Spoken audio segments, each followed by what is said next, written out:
नमस्कार बच्चों, सुयस कोचिंग के ऑनलाइन क्लासेस में आपका स्वागत है। कल मेरी एक बात अधूरी रह गई थी, मैं सबसे पहले उसे पूरा करना चाहूँगा। तो कल आपको मैं बता रहा था कि व्यापारिक तौर पर कैपेसिटर को कैसे बनाया जाता है। तो मैंने बताया था कि एक परावैद्युत की पट्टिका ले ली जाती है, प्लेट ले ली जाती है किसी भी आकार की, और उसके ऊपर दोनों साइड जिस धातु की आप कैपेसिटर की पट्टियां बनाना चाहते हो, एक्स और वाई जिसे हम नाम देते थे, उसका घोल ले लिया जाता है और दोनों साइड उसको पेंट कर दिया जाता है। ठीक है। फिर इस पट्टिका को, जैसे आप लोग एक कागज़ की पट्टी को रिफिल के ऊपर लपेट नहीं देते हो घुमा घुमा के, उसी तरह से घुमा लिया जाता है और दोनों साइड किए गए पेंट को से ही एक एक इलेक्ट्रोड बाहर निकाल लिए जाते हैं। और इसे घुमाकर जब ये गोल हो जाएगा तो एक बेलनाकार धातु के खोल के अंदर इंसुलेटेड करके भर दिया जाता है। इस प्रकार से आपके कैपेसिटर का निर्माण होता है और इसे आप बहुत ही अच्छे से समझ सकते हो। आप एक काम करिए, आपके घर में कुछ इलेक्ट्रॉनिक बोर्ड ख़राब पड़े होंगे, बहुत पुराने बोर्ड जो बिल्कुल ख़राब हों, और अगर नहीं पड़े हैं तो अपने मार्केट के आसपास किसी भी ऐसी दुकान में चले जाइए जहाँ पे इनकी रिपेयरिंग होती है और वहाँ से आप एक ख़राब कैपेसिटर मांग लीजिए। वो आपको फ्री में दे देंगे क्योंकि उनके किसी काम का नहीं होता है। और आप घर लाइए, इसके ऊपरी खोल को स्क्रू ड्राइवर या कि कील की सहायता से हटा लीजिए। तो अंदर आप जब देखोगे तो आपको 3 अलग अलग पट्टियाँ दिखेंगी, 2 धात्विक पट्टियाँ दिखेंगी और एक बीच में परावैद्युत की पट्टी। तो आप इसके निर्माण की इसकी संरचना बड़े ही आसानी समझ जाओगे। जब भी कभी अपन क्लास में होते थे तो मैं आपको खुद ये खोल कर दिखाता था कैपेसिटर को कि इसका निर्माण कैसे होता है ना। पर आप अगर करोगे तो भी बहुत अच्छे समझ जाओगे, बहुत ही इजी चीज़ है ये। अच्छा, ये तो थी कल की जो शेष बची हुई बात, उसके बारे में हमने बात कर ली। आगे अगर हम बात करना चाहें तो आगे हमारा आज की क्लास में नई चीज़ आपको नहीं बता रहा हूँ। मैंने कल भी चर्चा की थी कि कई बच्चों का मुझे आंसर आता था, उनमें से कुछ बच्चों का सही नहीं भी था और कुछ का सही था, और जिनका सही था उसमें छोटी छोटी कमियां हुआ करती थी। तो आज की क्लास में मैं कुछ बच्चों के दिए गए आंसर को आपको दिखाकर उसमें जो छोटी छोटी आपकी मिस्टेक्स हैं उनको सुधारने का प्रयास करने जा रहा हूँ।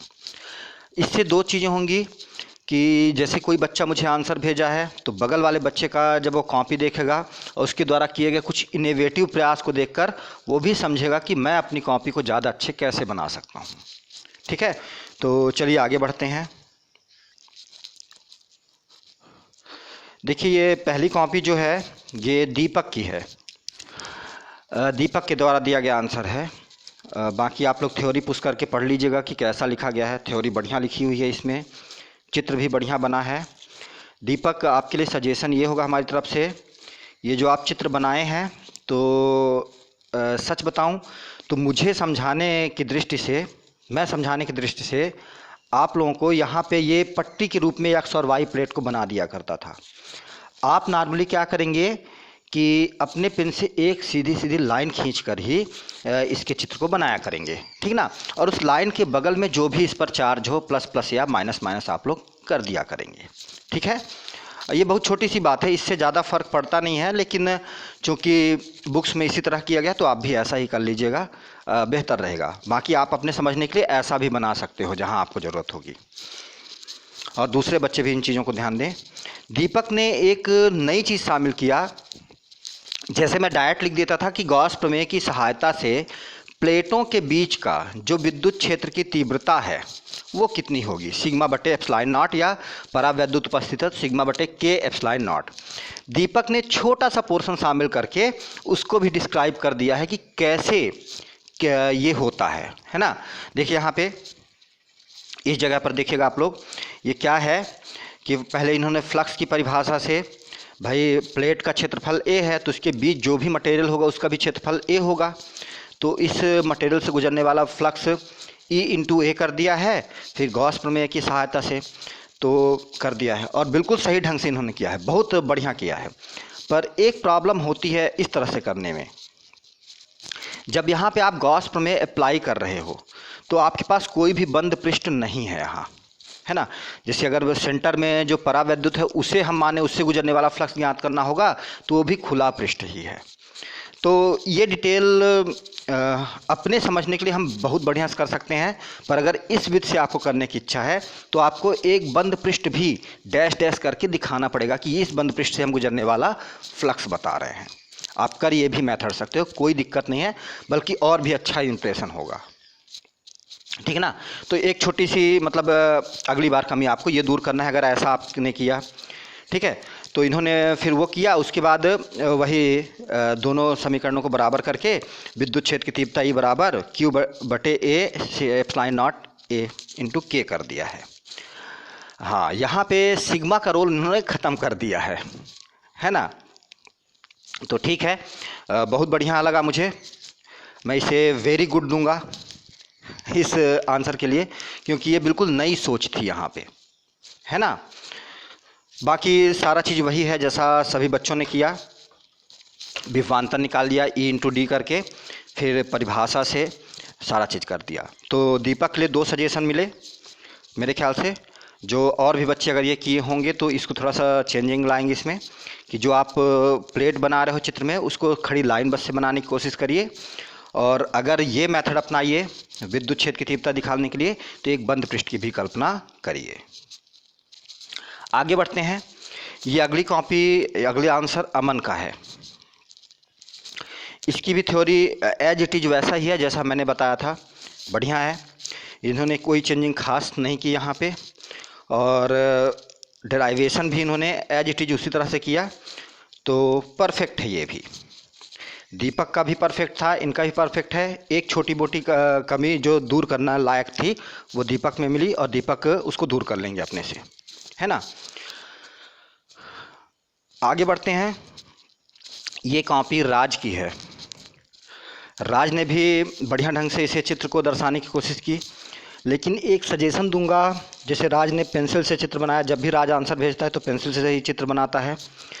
तो एक्चुअल में फिजिक्स की जब बात करें तो पेंसिल से चित्र बनाना मुझे थोड़ा सा सही लगता नहीं है। आप अभ्यास करिए, शुरू में आपका पेन से टेढ़ा मेढ़ा चित्र बनेगा, लेकिन पेंसिल से 2 चीज़ें होती हैं बच्चों। जब छोटे लेवल की बात होती है, जैसे दूसरी तीसरी, यहाँ आप पेंसिल से काम करते हो तो बहुत खुश होते हैं टीचर, लेकिन बड़े लेवल में इतना फास्ट काम करना होता है कि अगर आप बार बार पेंसिल और पेन को एक्सचेंज करोगे अपनी उंगलियों पर तो आपका काफ़ी टाइम लॉस होने लगेगा। तो इसलिए कोशिश करिए कि जब छोटे चित्र ही बनाना है तो आप कोशिश करिए कि पेन से ही बनाने का अभ्यास कर लीजिए, वो बेहतर रहेगा। तो राज के लिए ये सजेशन है। बाकी राज ने एज इट इज किया है, कोई भी नई चेंजिंग नहीं है। नई चेंजिंग अभी तक में दीपक के में मिली है, जो कि बहुत अच्छी चेंजिंग है, और इससे सभी को थोड़ा थोड़ा मिलेगा कि हाँ, हम कैसे नई चीज़ों को शामिल कर सकते हैं, है ना। तो देखिए, राज का भी आप लोग पुश करके पढ़ सकते हैं, पूरा पूरा आंसर वही है जैसा अमन का था, और कॉपी बुक स्टाइल, और बहुत ही बढ़िया ये स्टाइल है ना। इसमें मतलब आप अच्छा, अपने से करने पर आप कुछ न कुछ शब्दों का हेर फेर जरूर कर देते हो। शब्दों का हेर फेर मतलब समानार्थी शब्द का वहाँ पे यूज कर देते हो आप दूसरा, और ये बहुत ही अच्छी बात होती है ना। तो अपने से ही लिखने का प्रयास करिए। देख रहे होंगे आप, लास्ट में जाके आंसर राज का वही आया था, ये तो ये भी बढ़िया था। फिर अगली कॉपी को देखते हैं, समांतर प्लेट। हाँ, ये श्रेया की कॉपी है, श्रेया का दिया हुआ आंसर है। श्रेया ने काफ़ी अच्छे से इसको डिस्क्राइब किया, यहाँ तक कि श्रेया ने विद्युत क्षेत्र का जो डायरेक्शन था वो भी बताया ऊपर। पर श्रेया एक कमी कर गई हैं, इन्होंने परावैद्युत के लिए के का यूज तो किया, लेकिन चित्र में परावैद्युत को नहीं दर्शाया। देखिए, ये सिली मिस्टेक होती हैं बच्चों। जब आप किसी भी क्वेश्चन को सॉल्व करते हो तो उसमें मिस्टेक की कैटेगरियाँ होती हैं। पहली कैटेगरी होता है सिली मिस्टेक, जो सर्वाधिक होता है और बहुत बच्चों में होता है। सिली मिस्टेक उन गलतियों को बोलते हैं जिनको आप जानते हो फिर भी जल्दबाजी में आपसे वो गलतियां हो जाती हैं, है ना। जैसे मान लो कहीं पे प्लस का यूज होना है और आप धोखे से माइनस लगा दिए, पर आप जानते थे कि वहाँ प्लस लगना है और जल्दबाजी में आपसे क्या लग गया, माइनस। तो ये होती हैं सिली मिस्टेक। तो यहाँ पे सिली मिस्टेक हम इसको बोलेंगे कि जो कि श्रेया ने इसमें परावैद्युत नहीं लगाया। तो ध्यान रखेंगे सभी बच्चे कि ये छोटी छोटी गलतियां आप लोग नहीं करेंगे।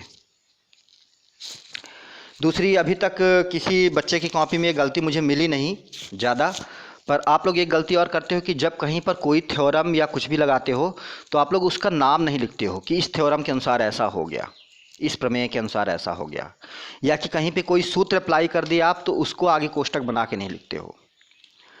इससे 12वीं के लेवल में ज़्यादा फर्क पड़ता है नहीं, मैं सच बताऊं आपको अगर, लेकिन लगा देने पर, ये दर्शा देने पर ये आपका स्तर ऊपर उठ जाता है कि ये समझदार बच्चा है, ये पढ़ने में ध्यान दे रहा है। तो ये करते रहिए। ये भी आप आंसर देख चुके होंगे, ये भी एज इट इज उसी तरह से है और पूरे ढंग से प्रयास किया हुआ आंसर है। आगे बढ़ते हैं, ये उसी का अगला भाग है। आप लोग पुश करके इसे मिला लीजिएगा, देख लीजिएगा। मैं एक्चुअल में एक एक शब्द चेक नहीं किया हूँ, मैं मेन चीज़ें भी चेक किया हूँ। तो देखिए यहाँ पे एक सिली मिस्टेक श्रेया ने और की है, अगर आप लोग देख पा रहे होंगे तो। हालांकि सिली मिस्टेक इसे नहीं बोलूँगा, ये अच्छी चीज़ ही बोलूँगा। तो इन्होंने इस डिराइवेशन को करके आपको ये दिखा दिया है कि इसी से हम पहले वाला भी डिराइवेशन निकाल सकते हैं, जबकि वायु था आपका। तो लास्ट की एक लाइन में इन्होंने लिख दिया है कि यदि दोनों प्लेटों के बीच का जो माध्यम है वो क्या हो, वायु हो या निर्वात हो। तो वायु या निर्वात का परावैद्युतांक 1 होता है, तो के बराबर हमने 1 रख दिया, तो के आपका वहाँ से गायब हो गया। तो एक पंथ दो काज जैसे काम हो गया है कि इन्होंने एक डिराइवेशन निकालकर दोनों चीज़ों का डिराइवेशन कर दिया। तो अगर आप इस डिराइवेशन को अच्छे से ध्यान में रखते हो परावैद्युत वाला, तो अगर आपसे वायु वाला भी पूछा तब भी आप निकाल पाओगे। तो ये अच्छी चीज़ है, ये नई चीज़ भी मिली। आगे बढ़ते हैं, ये उपमा का दिया हुआ आंसर है। उपमा की थ्योरी कट गई है, चूंकि उपमा आधी कॉपी से नीचे कर रहे थे तो वो छोटा सा भाग था थ्योरी का, बाकी थ्योरी उनकी बढ़िया लिखी हुई थी। यहाँ पे उपमा ने सारी चीज़ें ढंग से डिस्क्राइब की हुई हैं, आप लोग देख सकते हैं। हाँ, उपमा से भी सिली मिस्टेक बहुत सारी हुई हैं। बहुत सारी का मतलब ऐसी मिस्टेक्स हैं जिसे अगर ध्यान से देखा जाए तो मिलेगा, नहीं तो नहीं मिलेगा, फिर भी उसे आपको सुधारना आवश्यक है। अभी आपके पास बहुत समय परीक्षा के लिए, है ना। तो आप लोग धीरे धीरे करके इसे एक दूसरे के आंसर से मिला मिला के अपने आंसर सुधारते रहिएगा। जहाँ बड़ी दिक्कतें हो रही हैं वहाँ मैं खुद ही डिस्क्राइब कर रहा हूँ, और बीच बीच में जब भी मुझे ऐसे परफेक्ट आंसर मिलेगा तो मैं आप लोगों की कॉपी शेयर करके आप लोगों का जो भी प्रॉब्लम रहेगा उसको दूर करवाऊँगी इसी तरह से लेक्चर दे देकर, है ना। तो सारे आंसर बहुत बेहतरीन थे। अमन, राज और उपमा के जो आंसर थे वो बिल्कुल उसी तरह थे जैसा मैंने बताया था, एज इट इज। छोटी मोटी सिली मिस्टेक होना आवश्यक है, पर श्रेया ने, उपमा ने भी वो परावैद्युत एक वाले पद को शामिल किया है, पर श्रेया ने और दीपक ने, दो लोगों ने सबसे पहली बार जब आंसर भेजा तो बिल्कुल नई चीज़ों को शामिल किया था, और ये बहुत ही अच्छी बात है। तो नई चीज़ों को शामिल करते समय उसे पूरा डिस्क्राइब करना आवश्यक है। तो सभी के लिए ये इतना ही सजेशन है। तो ये थी कल के होमवर्क की कॉपियाँ, जो मुझे अच्छी लगी तो मैंने आपको दिखाया। अब आगे बढ़ने से पहले समांतर प्लेट संधारित्र के लिए मैंने आपको 2 प्रकार के व्यंजक बताए, एक तीसरा भी व्यंजक इसके लिए आता है और बहुत ही ज़्यादा पूछा गया है कि जब समांतर प्लेट संधारित्र के प्लेटों के मध्य आंशिक रूप से परावैद्युत उपस्थित हो। देखिए, पहली कंडीशन क्या था, जब पूरी तरह से वायु उपस्थित हो। सेकेंड कंडीशन आपके लिए क्या आई थी कि जब पूरी तरह से परावैद्युत उपस्थित हो। और ये थर्ड कंडीशन जो है वो तब के लिए है जबकि आंशिक रूप से हो, यानी कि कुछ भाग में परावैद्युत हो और कुछ भाग खाली हो, वायु या निर्वात हो। तब आप इसकी धारिता कैसे निकालते हो। तो अगर चित्र को समझाया जाए तो मुझे लगता है कि कई बच्चे कर लेंगे, और जब इतना है तो मैं विभव आपको निकाल के दे रहा हूँ, आप इसकी थ्योरी लिखकर ढंग से करने की कोशिश करिएगा। कई बच्चे करेंगे, और जो करेंगे तो बहुत अच्छी बात है। चलिए आइए देखते हैं, है बहुत सरल। ये भी चित्र आप देख ही पा रहे होंगे कि यक्स और वाई प्लेट वाला एक समांतर प्लेट संधारित्र है, जिसके प्लेटों का क्षेत्रफल a है तथा प्लेटों के मध्य की दूरी d है। इसके यक्स प्लेट को प्लस क्यू आवेश और वाई प्लेट को पृथ्वीकृत किया गया है, यानी कि यक्स प्लेट को आवेश स्रोत से और वाई प्लेट को पृथ्वीकृत कर दिया गया है पहले ही। अब इन दोनों प्लेटों के मध्य एक ऐसा कैपिटल के परावैद्युत वाली पट्टिका रखी गई है जिसकी मोटाई क्या है, टी है। ध्यान रखिएगा, आपको कोष्टक में वहाँ पे ये बताना आवश्यक होगा कि T is less than small D, यानी कि प्लेटों के मध्य की जो दूरी डी है उससे टी क्या है, कम है, तभी तो इसके अंदर आएगा। अगर दूरी प्लेट की चौड़ाई क्या हो, ज़्यादा हो जाएगी तो क्या होगा, इस दूरी से ज़्यादा बड़ा परावैद्युत आपका हो जाएगा। आई बात समझ में? तो ये तो था चित्र का डिस्क्रिप्शन। अब देखिए स्टेप हम वही अपनाएंगे जो हमने पहले अपनाया था, कि पहले तो हम विद्युत क्षेत्र की तीव्रता ज्ञात करेंगे, फिर हम विभव ज्ञात करेंगे और फिर धारिता की परिभाषा से। तो विद्युत क्षेत्र की तीव्रता अगर हम ज्ञात करने जा रहे हैं तो वायु में विद्युत क्षेत्र की तीव्रता क्या होती है, कुछ ज़्यादा होती है, जबकि परावैद्युत के अंदर विद्युत क्षेत्र की तीव्रता अपेक्षाकृत वायु से क्या होती है, कम होती है। क्योंकि वायु में जो भी विद्युत क्षेत्र की तीव्रता होगी उसमें जब आप परावैद्युत का भाग दोगे तब परावैद्युत के अंदर की विद्युत क्षेत्र की तीव्रता आएगी। ठीक है, तो हम इस पूरे संधारित्र को दो भागों में बांटें। एक तो ऐसा भाग जहाँ पर वायु उपस्थित है, जो कि यहाँ आपको और यहाँ दिख रहा है, जबकि एक भाग आपका किसका है, परावैद्युत पट्टिका का। तो दोनों जगह पर अलग अलग हम विद्युत क्षेत्र की तीव्रता ज्ञात कर लें। सबसे पहले तो आप बता दीजिएगा कि प्लेटों का आवेश घनत्व तो सिग्मा होगा, जहाँ सिग्मा बराबर क्यू बटे ए होगा। फिर आइए विद्युत क्षेत्र की चर्चा करें। तो परावैद्युत के अंदर पहले विद्युत क्षेत्र की तीव्रता ज्ञात करें, इसे हम E1 नाम दे दें, कैपिटल E1। तो E1 बराबर क्या होगा, सिग्मा बटे के एप्सिलॉन नॉट। भाई अभी अभी आप लोग निकाल चुके हो, एक्चुअल में होना था सिग्मा बटे एप्सिलॉन, और एप्सिलॉन की वैल्यू क्या होती है, के एप्सिलॉन नॉट, इसीलिए क्या हो गया, सिग्मा बटे के एप्सिलॉन नॉट। अच्छा, जहाँ पर वायु है वहाँ की तीव्रता हम E2 मान लें, यहाँ और यहाँ की, तो यहाँ पर तीव्रता क्या आ जाएगी, केवल सिग्मा बटे एप्सिलॉन नॉट, E2 बराबर। ठीक है, अब दोनों E1 और E2 में जितनी जितनी दूरियों में उतना विद्युत क्षेत्र है उसका गुणा करके हम तुरंत विभव ज्ञात कर लेंगे। जैसे परावैद्युत के अंदर का अगर विभव ज्ञात करना होगा तो V1 बराबर E1 इंटू परावैद्युत की चौड़ाई कितनी है, T, तो E1 इंटू टी हो जाएगा। ठीक है, पर जब वायु वाले भाग का विभव ज्ञात करना होगा तो V2 बराबर E2 इंटू वायु वाले भाग की चौड़ाई। तो अगर आप ध्यान से देखिए तो पूरी चौड़ाई D है, जबकि परावैद्युत की चौड़ाई क्या है, T है। तो वायु वाले भाग की चौड़ाई कितना होगा, पूरे चौड़ाई D में से T को आपको घटाना पड़ेगा, तो वायु वाले भाग की चौड़ाई कितनी आ गई, D माइनस टी के बराबर। समझ में आई बात? तो आइए विभव मैंने यहाँ पे लिख दिया है। तो परावैद्युत के अंदर विभव क्या होगा, सॉरी मैंने ध्यान नहीं दिया, मेरी प्लेट खिसक गई बच्चों इधर से उधर, ये लीजिए अब सही हो गई है फिर से। तो V1 बराबर E1 की वैल्यू सिग्मा बटे के एप्सिलॉन नॉट इंटू परावैद्युत पट्टिका की चौड़ाई T। तो आगे कैलकुलेट आप करोगे E1 का मान रखकर, तो सिग्मा T अपान के एप्सिलॉन नॉट हो जाएगा। ये पहले परावैद्युत के अंदर का विभव आ गया।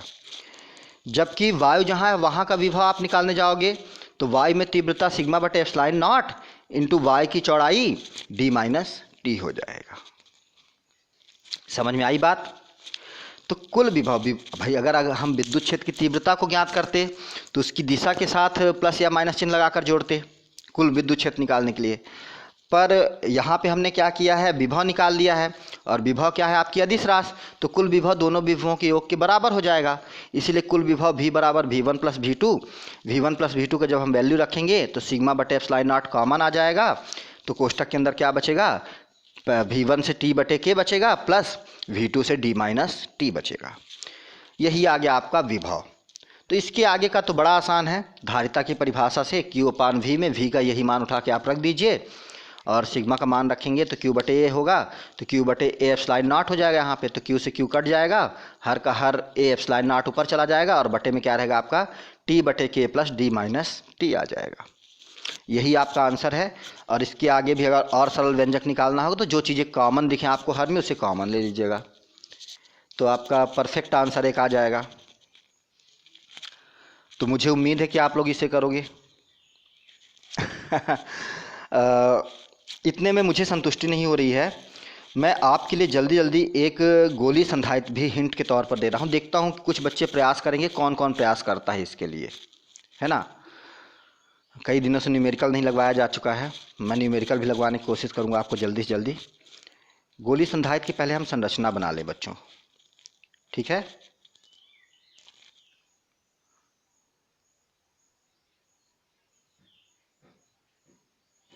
मैं नेगेटिव चार्ज को हमेशा पर्पल कलर से और पॉजिटिव चार्ज को हमेशा रेड कलर से दर्शाता हूँ। तो ये हो गया आपका पॉजिटिव चार्ज वाला गोला रेड कलर का, ठीक है। इनका केंद्र भी कुछ होगा, तो केंद्र पर हम एक ब्लैक कलर से ले लेते हैं, बड़ा सा गोला, बिंदु बड़ा सा, एक्चुअली ये इनका केंद्र आ गया। तो सबसे पहले मैं आपकी इसकी संरचना समझाने जाऊंगा, तो उससे पहले अपन क्या कर लें, इसे आवेश स्रोत से जोड़ दें। आंतरिक गोले को धनावेश स्रोत से अपन जोड़ते हैं, ये है प्लस क्यू देंगे, और बाहरी गोले को अपन पृथ्वीकृत कर देते हैं, ठीक है। इसे आप पृथ्वीकृत का निशान बना लीजिएगा। मैं जल्दबाजी में आपको समझा रहा हूँ तो थोड़ा मेन चीज़ें समझा दूँ। इसके बाद मैं गोलों को नाम दूंगा। एक गोला ए होगा हमारा, ये वाला आंतरिक गोला जो है आपका, ठीक है। और जो बाहरी गोला है उसे हम बी नाम दे देते हैं, कैपिटल बी, ये, ठीक है। समझ में आई बात। अब इसका केंद्र ओ रहेगा। अब हम एक प्लस क्यू चार्ज देते हैं,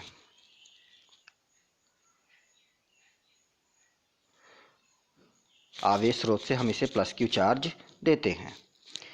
तो गोले ए के संपूर्ण सतह पर देखिए, संरचना पहले समझ लीजिए कि गोली संधारित्र में दो संकेंद्रीय गोले ए तथा बी होते हैं। तो जहाँ ए की त्रिज्या क्या होगी, स्मॉल ए, और बी की त्रिज्या क्या मान लीजिए, स्मॉल बी, ठीक है। संकेंद्रीय होने का मतलब दोनों का केंद्र एक ही है और ए का मान कम है बी की अपेक्षा, तो छोटा वाला गोला बड़े वाले गोले के अंदर ही रहेगा क्योंकि संकेंद्रीय है, ठीक है। फिर अंदर वाले गोले को हम प्लस क्यू चार्ज देते हैं, तो ये प्लस क्यू चार्ज इसकी संपूर्ण सतह पर एक समान रूप से वितरित हो जाएगा। जब ये वितरित हुआ तो आप पहले ही आप सोच के रखिए कि जब गोले की बात करते हैं और इसका सरफेस पे कोई चार्ज होता है तो हमें ऐसा प्रतीत होता है कि संपूर्ण चार्ज इसके कहाँ रखा है, केंद्र ओ पर। तो प्लस क्यू चार्ज हमें ऐसा लगने लगेगा कि गोले ए के सरफेस पर जो प्लस क्यू चार्ज है वो कहाँ पर स्थित है, इसके केंद्र ओ पर।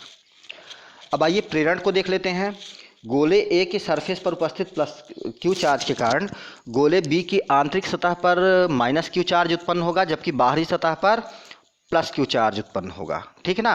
और जब बाहरी सतह को आप पृथ्वीकृत कर दोगे तो बाहरी सतह का प्लस क्यू चार्ज पृथ्वी में चला जाएगा, तो आपको ये दिखेगा कि एक प्लेट पर धन आवेश और बाहर वाली प्लेट पर क्या है, ऋण आवेश, आमने सामने। तो ये एक कंडेंसर की भांति व्यवहार करने लगेगा। आई बात समझ में। अब देखिए, अगर इस पर हम पहले वाला स्टेप फॉलो करते हैं तो दोनों प्लेटों के बीच हमें विद्युत क्षेत्र की तीव्रता ज्ञात करनी होगी। और यहाँ पर चूंकि ये गोली संधारित्र की बात हम कर रहे हैं तो विद्युत क्षेत्र की तीव्रता ज्ञात करना थोड़ा लंबा पड़ेगा आपको, पर अगर हम डायरेक्ट विभव ज्ञात करते हैं तो वो हमें आसान पड़ेगा। इसको समझाने के लिए कि मैं आपको छोटी सी कहानी सुनाता हूँ। अपन यहाँ गढ़ पर हैं, गढ़ से हमें रीवा जाना है। दो रास्ते हैं। पहला रास्ता, हम यहाँ से पहले इलाहाबाद जाएं, इलाहाबाद से ट्रेन पकड़कर हम सतना जाएं और सतना से फिर हम रीवा जाएं। रास्ता ये भी है एक। दूसरा रास्ता ये है कि एक चुपचाप गढ़ में हम बस बैठें, वो ले जाके केवल 60 किलोमीटर चलकर हमें रीवा उतार दे। दोनों ही रास्ते अच्छे हैं। अगर मैं आपसे पूछूं कि आप कौन सा रास्ता फॉलो करोगे, किस रास्ते से जाना पसंद करोगे, तो सामने वाले बच्चे तुरंत बोलेंगे, सर जब अपन सब लोग साथ साथ चल रहे हैं तो पहले तो ये बताइए कि किराया कौन दे रहा है, आप दे रहे हैं हम लोगों का किराया या हम अपना किराया खुद दे रहे हैं। मज़ेदार बात है और सही भी है यार। तो जब मैंने बोला सब फर्स्ट टाइम कि बच्चों किराया मैं दे रहा हूँ, सर चलते ही इलाहाबाद, इलाहाबाद से सतना और सतना से रीवा, सभी बच्चों का यही आंसर था। मज़ा आया मुझे। मैंने अगले स्टेप में बोला, नहीं बेटा मुझे लग रहा है किराया आप लोग दो, मेरा भी किराया आप लोग दो। सर ये बहुत टाइम बर्बाद हो गया इलाहाबाद से जाने में, चलिए ना बस पकड़ के सीधे रीवा चलते हैं। ये हंसने की बात थी एक केवल। तो इस छोटी सी स्टोरी का, छोटी सी चुटकुले का हमें यही सारांश मिला कि जब भी कहीं जाना आना होता है तो हम छोटे रास्ते का चयन करते हैं। आसानी भी होता है, समय का बचत होता है, सारी चीज़ों की सुविधाएं होती है। तो यहाँ भी हम छोटे रास्ते का चुनाव करेंगे। तो ये छोटा रास्ता हम कैसे ढूंढ लेंगे? मैंने आपको पहले ही बताया था कि जब गोले को आप आवेश दोगे तो समस्त आवेश कहाँ पर केंद्रित होगा? इसके केंद्र पर। तो अंदर वाला जो गोला है, ए गोला है, उसका प्लस क्यू आवेश कहाँ लगेगा? केंद्र ओ पर लगेगा, आपको प्रतीत होगा। जबकि जो बाहर वाला गोला है, बी गोला है, उसका भी माइनस क्यू आवेश आपको कहाँ लगेगा? कि केंद्र पर ओ पर रखा हुआ है। तो अच्छा, त्रिज्या क्या है? अंदर वाले गोले ए की त्रिज्या स्मॉल ए है, जबकि बाहर वाले गोले की त्रिज्या क्या है? Small b. तो केंद्र पर रखे प्लस क्यू आवेश के कारण गोले ए की सतह पर विभव आप नहीं निकाल लोगे? बिल्कुल निकाल लोगे। किस सूत्र से? नियतांक गुणे आवेश बटे दूरी। तो ओ पर रखे प्लस क्यू, भाई ए पर प्लस क्यू आवेश है, तो ओ पर प्लस गोले ए के कारण ओ पर प्लस क्यू आवेश प्रतीत हो रहा है, तो उसके कारण विभव क्या आएगा?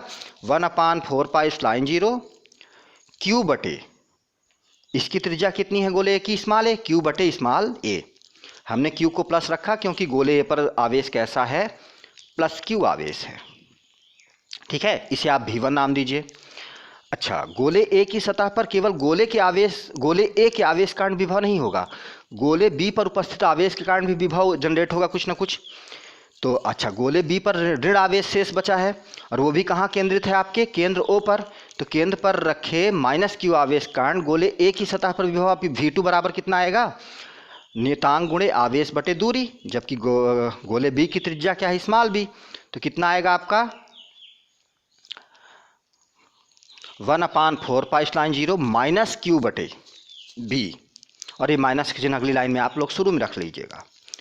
अब गोले ए की सतह का कुल विभव VA, मतलब V कैपिटल लिखिएगा और ए को हाइफन में, जैसे O2 नहीं लिखते हो ऑक्सीजन को आप, तो 2 के जैसा हाइफन में ए को रख दीजिएगा नीचे साइड, है ना। तो कुल आवेश कितना होगा? V1 प्लस V2, क्योंकि दो अलग अलग आवेशों कारण विभव उस पर जनरेट हो रहा है और दोनों का मान आप रखोगे तो अच्छा, दूसरे वाला V2 क्या होगा? ऋणात्मक होगा, तो बीच में माइनस का चिन्ह लगेगा। तो 1/4πε0 इंटू क्यू आपका कॉमन आएगा, तो कोष्टक के अंदर क्या बचेगा? 1/a minus 1/b। दोनों का आप एलसीएम लीजिए ए और बी वाले पदों का, तो हर में ए बी रहेगा, ऊपर क्या हो जाएगा? b माइनस ए। आई बात समझ में? ये तो हो गया गोले ए की सतह का विभव। अच्छा, गोले बी को अब गोले बी की सतह का विभव ज्ञात करने चलें, तो गोले बी की सतह को चूंकि आप लोग पृथ्वीकृत किए हो और पृथ्वी का विभव कितना होता है? शून्य होता है, इसीलिए गोले बी का विभव कितना हो जाएगा? शून्य। इसीलिए VB बराबर आप क्या रख दोगे? शून्य। तो कुल विभव जो होगा तो VA प्लस VB के बराबर होगा। तो जितना VA का मान आया है 1/4πε0 Q इंटू बी माइनस ए बटे ए बी, यही टोटल विभव हो जाएगा इसके अंदर का। अब देखो विभव आ गया आपका ना, और जब आपका विभव आ गया तो धारिता की परिभाषा से C बराबर Q/V में V का मान रखिए, Q से Q कैंसिल आउट हो जाएगा और पूरा का पूरा हर ऊपर चला जाएगा, तो आपका फाइनल व्यंजक C बराबर क्या आएगा? 4πε0 AB बटे B माइनस ए। ठीक है, तो केवल ये हिंट है बच्चों आप लोगों के लिए। देखते हैं कौन कौन करता है, कौन कौन नहीं कर पाता है। मैं ये दोनों डिराइवेशन आपको कल बताऊंगा, अगर आप लोग इसका आंसर ढंग से ना बता पाए तो, है ना, विथ थ्योरी। तो आज के लिए इतना ही, प्रयास करिए, देखते हैं कौन कौन करता है ना। धन्यवाद।